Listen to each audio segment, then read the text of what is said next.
Podcalz, le podcast de la Fondation Recherche Alzheimer. Bonjour à tous, nouvel épisode du Podcalz, le podcast de la Fondation Recherche Alzheimer, et aujourd'hui c'est un épisode absolument exceptionnel. Puisque pour les 20 ans de la Fondation, j'ai le grand plaisir d'avoir les deux cofondateurs de la Fondation Recherche Alzheimer. Je vais commencer par l'ordre alphabétique, le professeur Bruno Dubois. Bonjour Bruno. Bonjour. Et le docteur Olivier Deladoucette. Bonjour Olivier. Bonjour. Messieurs, est-ce que vous pouvez, s'il vous plaît, pour les 2-3 personnes qui ne vous connaissent pas encore, vous présenter en quelques mots? Allez, on va commencer par vous, Olivier, s'il vous plaît, et on passera ensuite la main à Bruno. En 2 mots, qui êtes-vous, Olivier, s'il vous plaît, à part être le cofondateur de la Fondation? Je suis psychiatre et gériatre. Je me définis comme un psychiatre gérontophile, c'est-à-dire qui suit, au fond, depuis une 40aine d'années maintenant, les seniors pour des problèmes psychiatriques et en particulier des problèmes liés à la maladie d'Alzheimer. Moi, je suis neurologue et chercheur et je m'intéresse au cerveau, aux fonctions du cerveau. Et j'ai dirigé une unité de recherche à l'INSERM où j'ai pu étudier certaines fonctions du cerveau. Et maintenant, je suis à l'Académie de médecine. Voilà. J'ai une première question qui est toute bête, mais comment vous êtes-vous connu? Autour d'une table et d'un bon verre de vin. Mais Olivier, tu peux peut-être rappeler les circonstances. C'était au cours d'un gala. Exactement, nous étions invités tous les deux à un gala somptueux qui se trouvait au pavillon Gabriel, organisé au profit d'une université étrangère. Et il y avait énormément de monde et beaucoup d'argent qui circulait. Et nous étions là, les yeux écarquillés, très impressionnés, en nous disant c'est quand même dommage qu'on ne puisse pas faire la même chose pour les chercheurs en France. Voilà, et donc nous avons discuté et à partir de là, l'idée a germé de créer d'abord une association et puis après c'est devenu une fondation qui est la Fondation Recherche Alzheimer, la FRA. Alors on dit la FRA parmi les initiés, donc nos auditrices et auditeurs sont maintenant dans la confidentialité, mais cette idée vous vient suite à ce gala. Très sincèrement, je commence par vous Olivier, vous vous attendiez un jour à monter une fondation qui ressemble de très près à une entreprise? Ah non, au départ, pas du tout, puisque moi je suis un médecin, un clinicien, mais j'ai une âme d'entrepreneur. J'aime créer des choses. D'une certaine manière, tout jeune étudiant en médecine rêve un jour d'être chercheur. Et on l'est ou on ne l'est pas, on le devient ou on ne le devient pas. Et moi j'avais ça au fond de moi. Peut-être que je me suis dit, au fond, j'ai une opportunité, à défaut d'être chercheur, de venir en aide à la recherche à travers la création de cette structure qui est un petit peu, j'appelle ça souvent en riant, une PME à but non lucratif, dont le principe, c'est évidemment d'aller chercher de l'argent dans le privé pour le proposer à des chercheurs qui, eux, sont dans le public et qui en ont bien besoin. Oui, là, il faut rappeler quand même qu'en 2004, la maladie d'Alzheimer n'était pratiquement pas soutenue sur le plan institutionnel. Cette maladie venait juste d'apparaître dans les radars, puisque le premier rapport qui a été fait par une institution publique sur la maladie d'Alzheimer date de 2000. C'était le rapport Girard. Donc il y avait tout à monter. Il n'y avait pas de soutien pour la recherche clinique dans cette maladie au début des années 2000. Aujourd'hui, ça nous paraît complètement fou. Comment ça s'est passé au tout début? Parce que monter une fondation, c'est comme monter une entreprise, comme vous le disiez très justement, vous avez l'âme d'un entrepreneur. Comment ça se passe, Olivier, au début? Eh bien, au début, on est évidemment plein d'énergie, d'enthousiasme, d'espoir, mais on ne sait pas très bien où on va. On essaie de saisir les opportunités quand elles viennent. Donc, on a d'abord été une petite association. Ensuite, il fallait récupérer un peu d'argent. C'est la seule fois où nous avons récupéré de l'argent des fonds publics.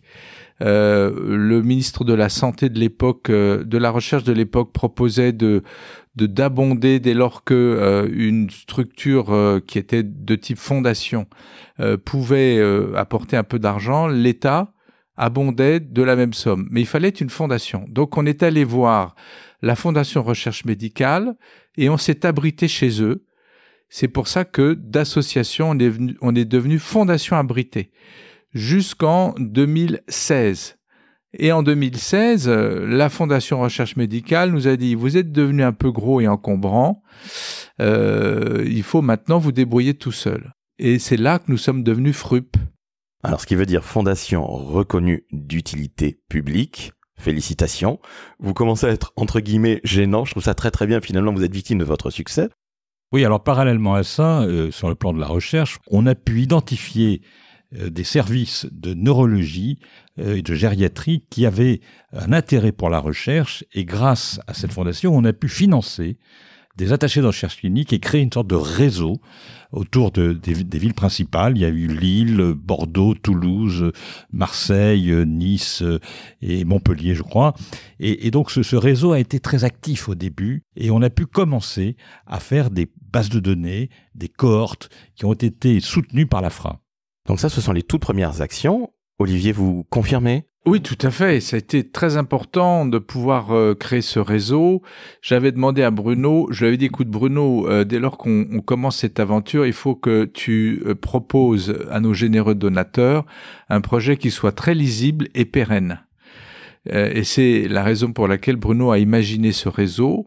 Puis par la suite, évidemment, on a pu financer d'autres programmes.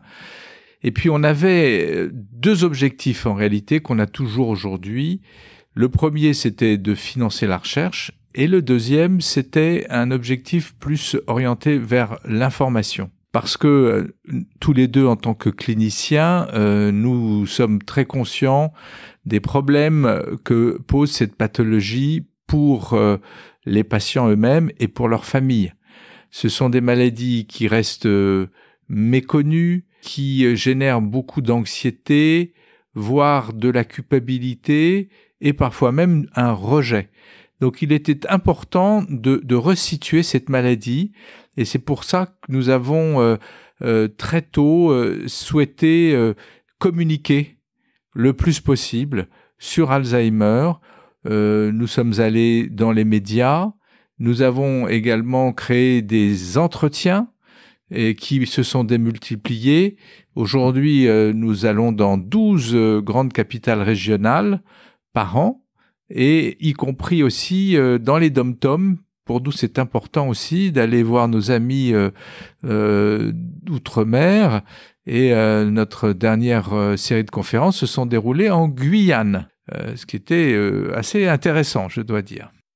Oui, parallèlement à ça, il y a eu donc une structuration, je dirais, de la réflexion sur la recherche, et donc on a créé et ça je crois que c'est la particularité de la fondation, de la FRA, c'est qu'on a créé un conseil scientifique international. Et ça, je crois que c'est quelque chose d'important, parce que de cette façon-là, en identifiant une dizaine de chercheurs émérites au niveau international, on était garant qu'il n'y aurait pas de conflit d'intérêts, puisqu'aucun de ces chercheurs n'avait des liens avec l'équipe française.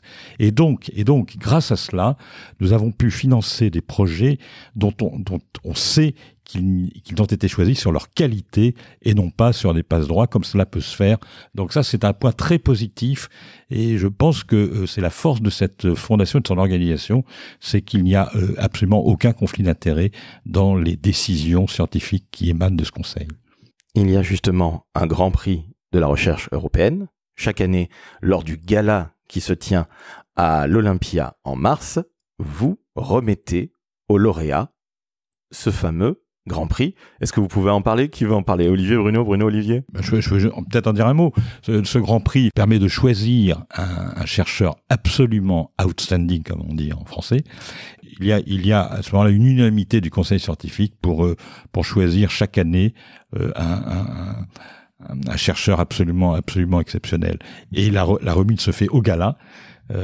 Cette année encore, on a par exemple sélectionné un chercheur très très connu dans le milieu de la maladie d'Alzheimer au niveau européen, qui s'appelle Lars Lannfelt, et c'est grâce à lui qu'il y a le premier traitement de cette maladie, une immunothérapie qui va probablement, on espère, être autorisé par l'agence européenne, alors qu'il vient d'être déjà mis sur le marché aux États-Unis.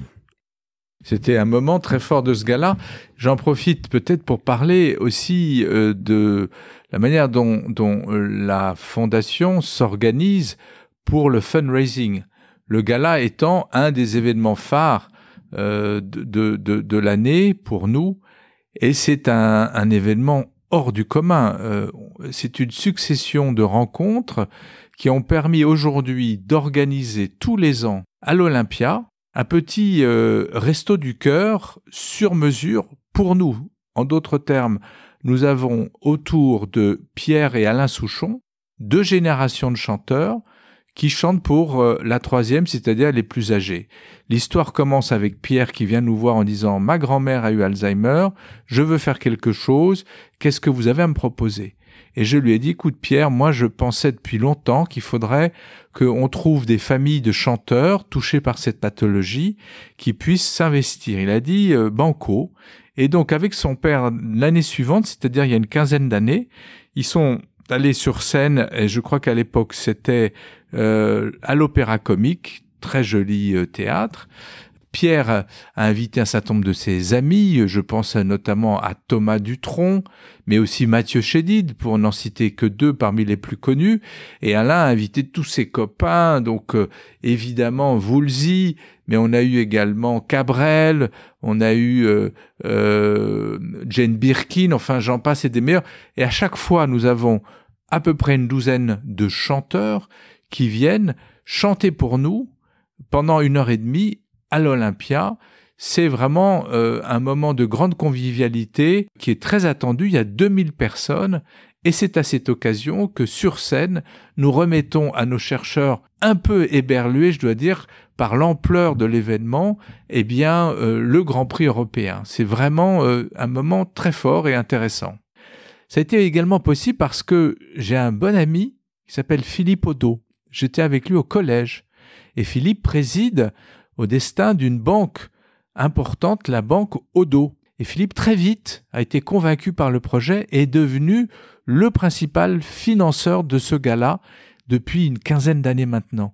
Donc c'est la conjonction de 2 rencontres, le monde des artistes et le monde de la finance, qui conjugués ont permis à cette aventure de démarrer et aujourd'hui d'exister encore. Alors je tiens à témoigner, moi qui ai eu la chance d'aller à 2 éditions du gala, que en effet, comme vous le dites Olivier, c'est très convivial, c'est une soirée de véritable gala, de véritable spectacle, et on peut citer également les artistes comme la belle Nolwenn Leroy, Carla Bruni, Sandrine Kiberlin, Vincent Delerme, un ami à Pierre Souchon qui est passé dans le podcast, Ilia Ours, son frère, la belle Juliette Armanet qui était à la dernière édition. Bref, c'est une pléiade de grands artistes et j'imagine que les chercheurs qui reçoivent un prix à l'Olympia devant 2000 personnes, Bruno, vous qui êtes chercheur de formation, ils doivent se dire mais c'est absolument incroyable, that's incredible. Oui, c'est vrai. D'ailleurs, il a été très ému, Lars Lantfeld, très ému la dernière fois, là, parce que il s'attendait pas du tout à ça.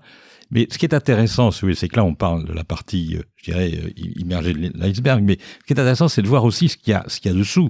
Ce qu'il y a dessous, c'est qu'il y a finalement beaucoup d'argent, et grâce à cet argent, on peut soutenir des projets importants. Et je voudrais en citer quand même quelques-uns, puisqu'on est là aussi pour parler de la recherche. Par exemple, voilà, quelques sélections de projets qui ont été soutenus par la FRA. Mais ça c'est très varié, vous voyez. Par exemple, on s'est intéressé à la façon dont se propage une protéine qui est responsable de la maladie, comment elle se propage d'un neurone à l'autre. On s'est posé aussi la question, enfin, on a cherché à soutenir ceux qui se posent la question de savoir s'il y a un rapport entre la maladie d'Alzheimer et l'utilisation de pesticides chez travailleurs agricoles. C'est original. Bon, eh bien ça se fait par exemple à Grenoble.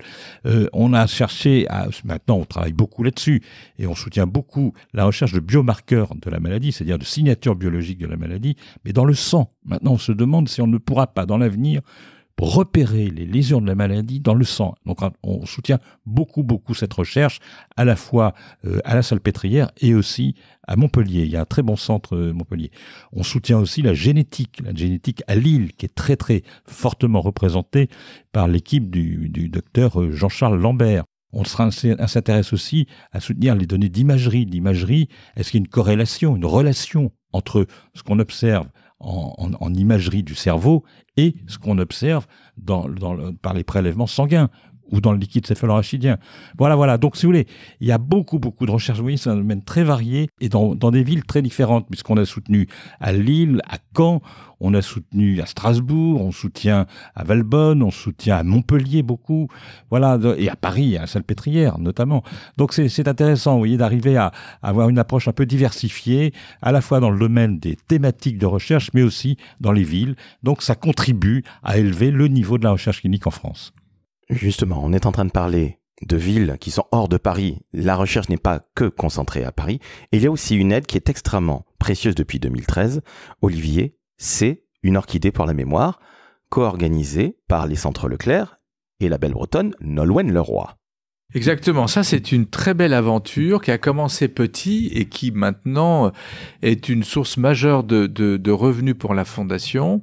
Au départ, nous avons eu l'idée de demander au Centre Leclerc s'ils étaient prêts à vendre un produit partage à cette occasion. Donc, ils ont imaginé de proposer une orchidée. Nolwenn Leroy, qui était proche de propriétaires de Leclerc en Bretagne, nous a beaucoup aidé pour les approcher et avec eux, on a commencé avec 5-6 Leclerc la première année. L'année suivante, il y en avait une 60aine en Bretagne. Et la troisième année, Michel-Édouard Leclerc, dont le père avait fini sa vie avec une maladie d'Alzheimer, donc il se sentait particulièrement concerné, a pris en main ce projet et en a fait un projet national.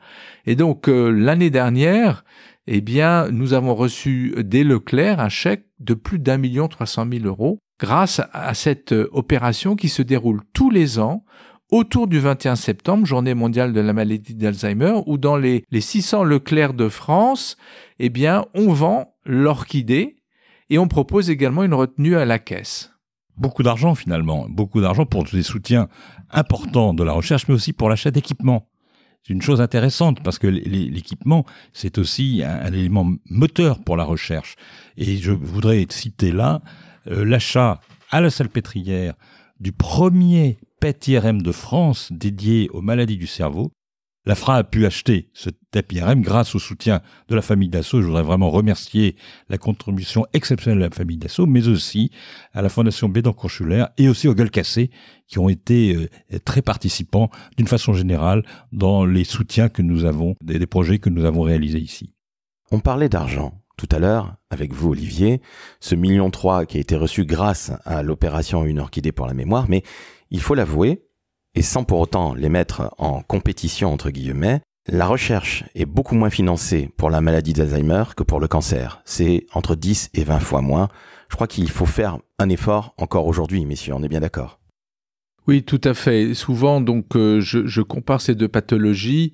Il ne s'agit pas de déshabiller Pierre pour habiller Paul. Il faut juste raconter l'histoire. Le cancer aujourd'hui est guéri dans 70% des cas et peut-être que dans 15 ans, 95% des cancers seront guéris. Pourquoi ?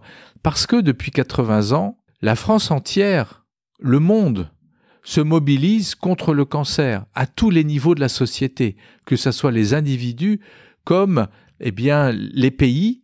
On finance massivement la recherche sur le cancer. Certains vous diront c'est pas assez, mais ça a permis des avancées significatives. Parce que les gens ont peur du cancer, ils savent que c'est une pathologie qui peut arriver à tout âge. Et pendant donc très longtemps, d'abord Alzheimer était méconnu, comme l'a dit Bruno Dubois, et puis on pensait que finalement c'était une maladie qui concernait les autres, qui était un peu normale avec l'âge, donc ça ne motivait pas les gens.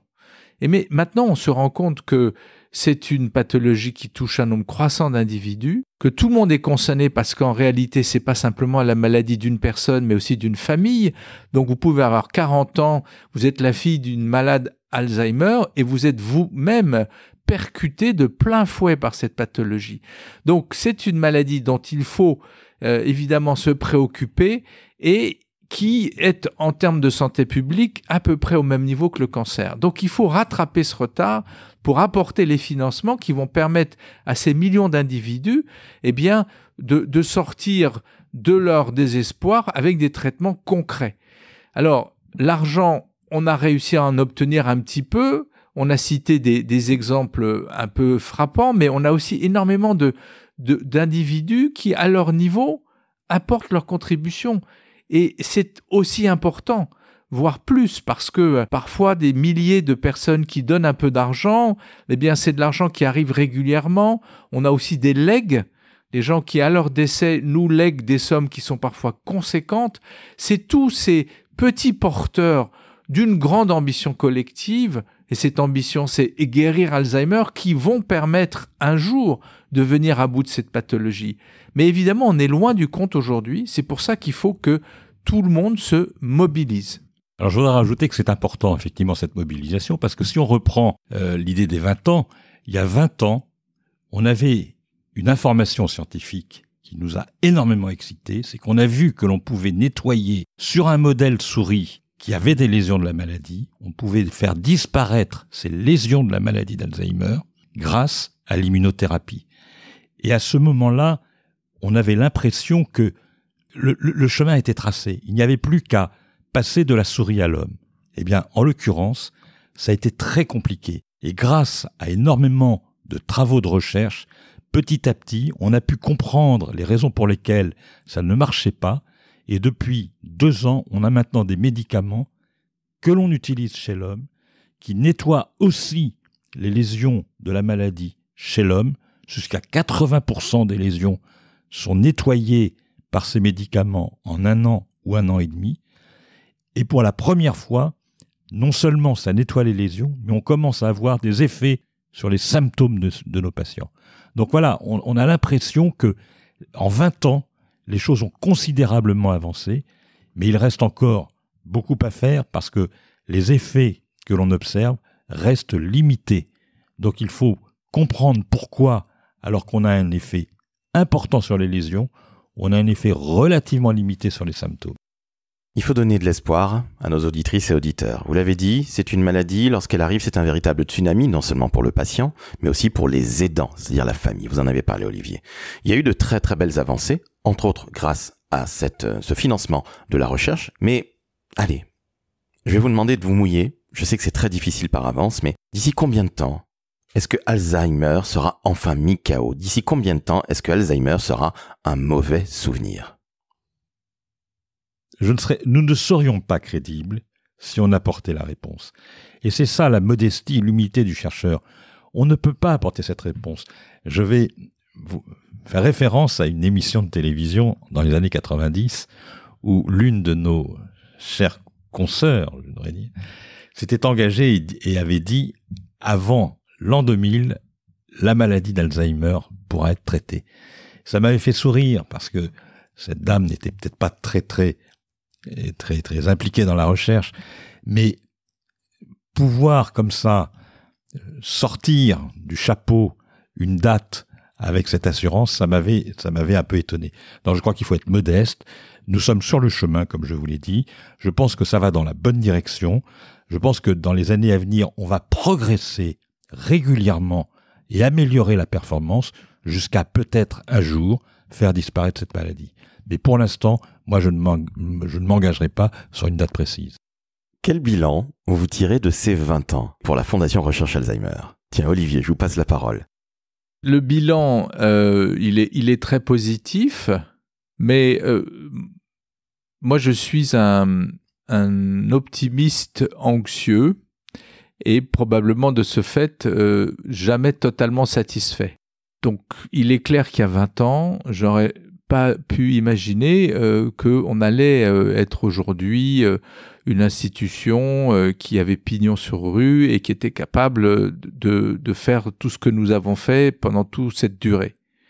Il n'en demeure pas moins que, malheureusement, devant les enjeux que représente la maladie d'Alzheimer aujourd'hui, les besoins considérables et le retard que nous constatons et que je constate en tant que clinicien lorsque je suis à suivre des patients, je suis amené à poser un diagnostic et je sais comment la maladie va évoluer aujourd'hui parce que nous n'avons pas de traitement significatif.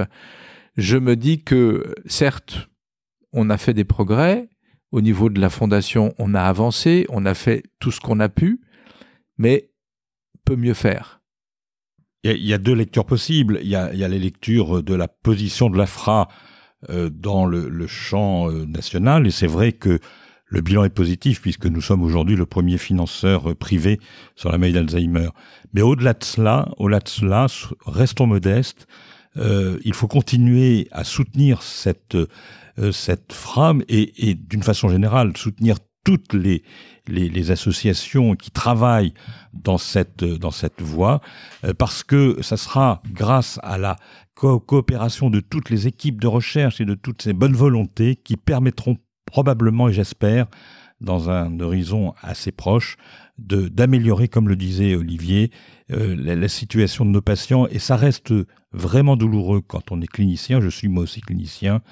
L'annonce de la maladie, la découverte de la maladie chez une personne aujourd'hui est quand même, aujourd'hui encore, le signe que l'on va rentrer dans un processus de prise en charge douloureuse pour le patient et pour l'entourage. Donc je crois que il faut continuer à soutenir la recherche. Comme je l'ai dit, nous sommes sur la voie, mais il y a encore beaucoup à faire. Il reste en effet beaucoup à faire. Alors il y a beaucoup de choses qui ont été faites. J'ai une dernière question pour vous, messieurs. Je commence par vous, Olivier. De quoi êtes-vous le plus fier durant ces 20 ans?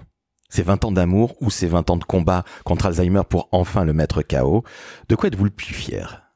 Moi, ce dont je suis le plus fier, c'est d'avoir créé une équipe formidable et d'avoir pu, avec cette équipe, pour la plupart, ils sont là depuis le début. Et d'autres nous ont rejoints, mais la fondation, si elle fonctionne si bien aujourd'hui, c'est parce qu'il y a une vraie équipe, il y a une histoire, il y a un sentiment d'appartenance qui est très fort.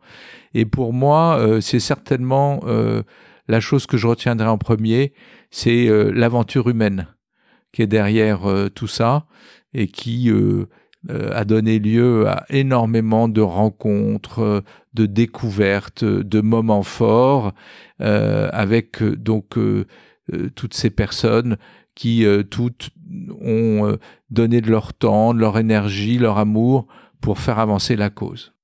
Je dirais un peu la même chose. Je trouve qu'il y a eu des rencontres intéressantes et importantes, pour moi en tout cas à titre personnel. On pourrait parler de certains membres du comité de l'organisation, de l'ensemble d'ailleurs des membres du comité d'organisation, qui sont des personnalités extrêmement attachantes. Bon, bien sûr, l'équipe de l'AFRA elle-même était constituée de personnes vraiment très attachantes aussi. Et puis des rencontres exceptionnelles. Moi, j'ai pu rencontrer Jean-Pierre Mariel, rencontrer Alain Delon, établir des liens presque, je peux dire d'amitié avec certaines personnes, avec Pierre Souchon, Alain Souchon. C'est quand même de la chance dans la vie aussi de rencontrer, quand on est chercheur clinicien à la Salpêtrière, d'avoir l'opportunité de rencontrer ces gens pour un combat et qui nous rapproche et qui nous lie, car je sens qu'il y a de la part de ces gens beaucoup d'amitié et de reconnaissance. C'est assez émouvant parce que ce sont des gens qui ont une vraie carrière, une vraie notoriété. Eh bien, ils ont une humilité, vous voyez, par rapport à la problématique de recherche, par rapport à ces maladies. Et ce sont de belles rencontres. Vraiment, on a eu la chance, je trouve, de rencontrer des gens de grande qualité. Donc, je les remercie au passage. Voilà. Et on n'oublie pas la belle Véronique de Villèle, alors qui est tellement investie, on a l'impression qu'elle fait partie des murs, si je puis dire. Quand je parlais du comité d'organisation, c'est à elle que je pensais, mais je me dis, si je commence à en citer une, je suis obligé de les citer toutes. Mais bien sûr, Véronique jouait un rôle central dans cette organisation, et elle se mobilise très fortement, elle se bat vraiment beaucoup pour nous. Et on pense évidemment à tous les bénévoles qui se mobilisent partout en France pour justement mettre Alzheimer KO. On va évidemment les saluer, n'est-ce pas Olivier? Mais bien sûr, quand je disais équipe, je pensais aux salariés, mais aussi bien sûr à ces centaines de bénévoles qui sont très investis au quotidien, qui sont tout le temps à la recherche d'idées, qui sont toujours prêts à se mobiliser pour faire avancer la cause. C'est formidable. Et ce qui est intéressant en plus, c'est que ils sont parfois très jeunes. Notamment les bénévoles dont on parle, ils ont entre 20 et 30 ans et ils sont là parce que leurs grands-parents sont atteints, ou parfois leurs parents aussi. Donc c'est là où on voit que c'est un combat intergénérationnel. C'est pas simplement les plus âgés. mais c'est tout le monde qui se sent concerné, et ça, c'est une excellente nouvelle. Eh bien, merci à vous, messieurs, on va se quitter là-dessus. Alors, primo sur de l'espoir, parce que vous avez très bien fait de ne pas donner une date butoir, on va éviter de jouer les Nostradamus, mais en effet, le combat continue. Et pour mettre Alzheimer KO, il va falloir encore quelques années, il va falloir aussi des fonds, oui, des sous. C'est extrêmement simple.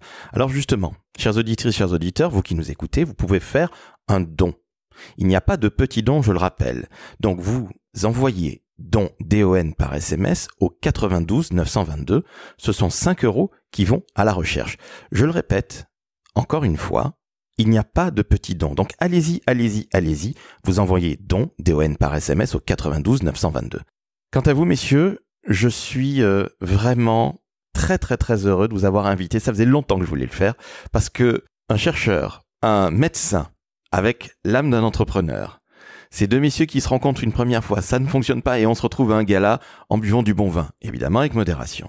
Et 20 ans après, vous avez la Fondation Recherche Alzheimer qui a une quinzaine de salariés, qui a énormément de bénévoles. C'est la rencontre de la recherche avec ce Grand Prix international, ce Grand Prix européen. C'est aussi la rencontre avec le monde de la grande distribution via Michel-Édouard Leclerc.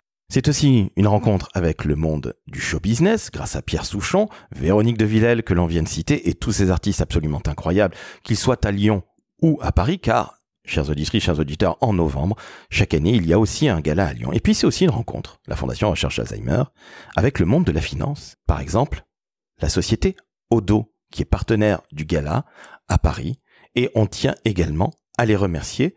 Et puis moi, je vais vous remercier, messieurs, de cette très belle initiative entrepreneuriale. J'espère que nous mettrons Alzheimer KO très rapidement, d'ici quelques années. Et je vous dis tout simplement bravo et merci. Merci. Merci à vous. Chers auditrices, chers auditeurs, je vous dis à très vite pour un nouvel épisode du podcast, le podcast de la Fondation Recherche Alzheimer.